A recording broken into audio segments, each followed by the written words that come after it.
Hello and welcome to my Sauber career mode on 2017. I don't know why I decided to put myself through this torture, but fuck it, let's go. Qualified P19. Just Sauber. It's just Sauber things. Verline jumps me off the start, so kind of humiliated. Making my way around Van Dorn and end up forcing him out a bit to try and get a run on Alonso, who is loving that McLaren. Even with slipstream, he isn't faster. This, on accident, missed for braking point, got myself into P13.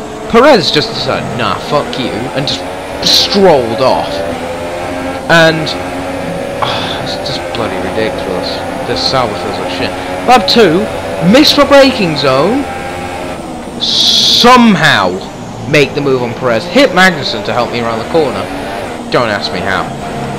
But Magnussen not having a fun race because cutting on to lap 3 he has a problem.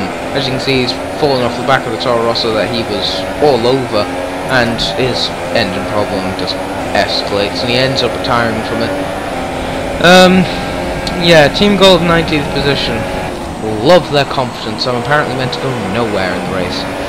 But up to P11, so I am now the last person of the ultra soft runners, nowhere near points. I'm about 3 seconds off points, but for a Sauber, points is bloody ridiculous, so I didn't have any hopes of that.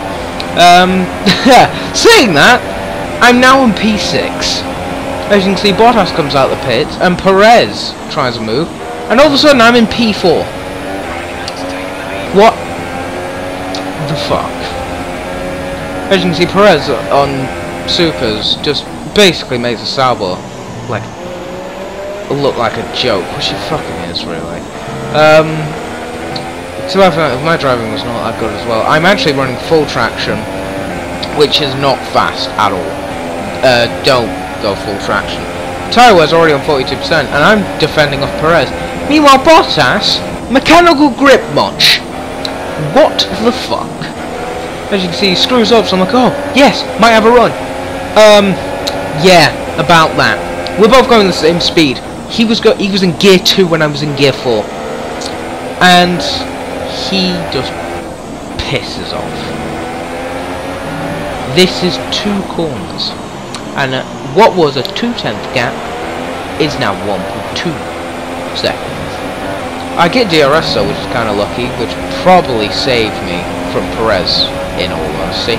As you can see, Grosjean's ended up keeping up as well. All these guys are running supers. As you can see, they're right there. Raikkonen pulls out ahead on the ultra soft, so he's on a 2-stop, which makes things pretty interesting. Perez ends up going for a move. As you can see, that proxy arrow was actually quite helpful. He doesn't end up making the move stick. However, I believe I did just see a Ferrari behind Perez. Yes, there is. There is Sebastian Vettel. But as you can see, coming around the final corner, Valtteri Bottas just pissed off, really. As you can see, I'm just under attack from Perez. It doesn't matter that he's on the slower compound. It's just the Sauber. It just dies, really. As you can see, I end up making it work.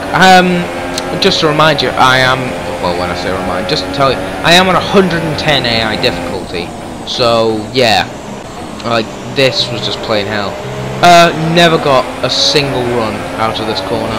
I was basically under attack every single lap here, and as you can see, Perez, I defended too late and ended up getting a bit aggressive going past, but I ended up holding it around the outside, and he's still there.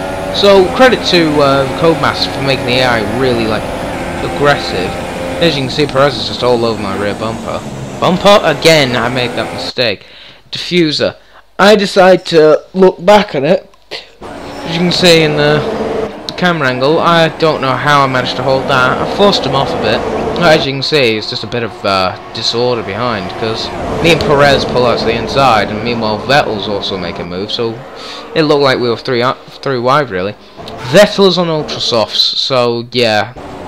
I decided to back it up the entire way. I think it was because I was bored out of my, like, when I say bored out of my mind, I was like I didn't want to go back to defending, really. I think that was the reality of it. But anyway, just looking back at that, as you can see, Perez actually comes under attack from Massa. So yeah, But just the Sauber feels like shit. Kimi Räikkönen says the fastest lap. Verstappen, as you can see, is actually on softs. He's just coming to pits, and I believe he ends up being a pit stop ahead of me, if I'm correct. Oh no, he doesn't actually. He's not. So I'm currently in P3 in a Sauber. Didn't expect to be saying that on my debut race. So yeah, but as you can see, Perez just really wants to get past. The Truly train is on form, as you can see on the mini-map. My teammate's actually in the Truly train as well, so to be honest, like, I was actually really helping him out. Yet again, it's just that run, I get off the final corner, not fast enough, and neither is the car really, as you can see. Perez, yet again, I'm in rich, doesn't mean jack diddly shit. As you can see, Perez just goes around the outside. Word of advice to Cody's, really. There was actually quite a lot of room on the inside that he doesn't really go for. No room there, because I made sure I covered it off. As you can see, Stroll actually wanted to make it 3 wide. He ends up backing out of it. As you can see, that pit stop was bloody perfect. That was perfection. Thinking back on it, I don't know how I managed to do it. But P last, as you can see, Magnussen's actually retired, so yeah. But that's the 2.5, the fastest pit stop I've seen on this game currently. It's nailing the pits completely. Yeah, Magnussen's engine ended up blowing up, and I believe, actually, thinking back on it, Lewis Hamilton's also did. So one of the main profile runners has gone, and for once in a career mode, it's not Kimi. But as you can see, lap 22, I'm in P5, and this is the position I'm battling for. I'm legitimately in P5 right now. But as you can see, Stroll on the softs, I knock my front wing, which just makes things harder.